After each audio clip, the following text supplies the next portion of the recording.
যুক্তরাষ্ট্রের president Donald Trump আগামী ১ October থেকে ব্র্যান্ড ও পেটেন্টযুক্ত সব ফার্মাসিউটিক্যাল পণ্যের ওপর ১০০% আমদানি শুল্ক আরোপ করেছেন। এই সিদ্ধান্ত বাস্তবায়িত হলে দেশটিতে ওষুধের দাম দ্বিগুণ হতে পারে।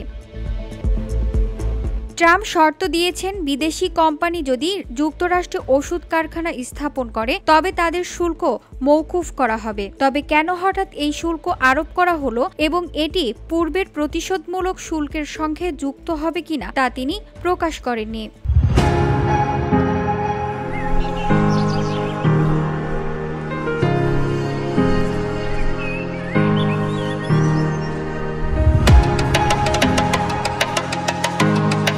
বিশ্বে ওষুধের অন্যতম বৃহত্তম বাজার যুক্তরাষ্ট্র। এখানে ওষুধের দাম দ্বিগুণ হলে শুধু মার্কিন ভোক্তারাই নয়, রপ্তানিকারক দেশগুলোও বড় ধাক্কা খাবে। আয়ারল্যান্ড, জার্মানি, ভারতের মতো দেশগুলো যাদের অর্থনীতির বড় অংশ ওষুধ রপ্তানির ওপর নির্ভরশীল, তারা কূটনৈতিক ও বাণিজ্যিক চাপ তৈরি করতে পারে। অর্থনীতিবিদরা বলছেন, স্বাস্থ্যসেবার মতো গুরুত্বপূর্ণ খাতে হঠাৎ করে এমন শুল্ক আরোপ বেশ কিছু সমস্যার সৃষ্টি করবে। এতে ওষুধের দাম বাড়ার পাশাপাশি যুক্তরাষ্ট্রের ভেতরে সরবরাহ সংকট তৈরি করতে পারে।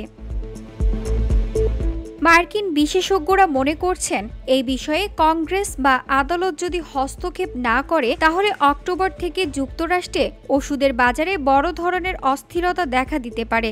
দাম বাড়লে নিম্ন ও মধ্যবিত্ত জনগোষ্ঠী সবচেয়ে বেশি ক্ষতিগ্রস্ত হতে পারে।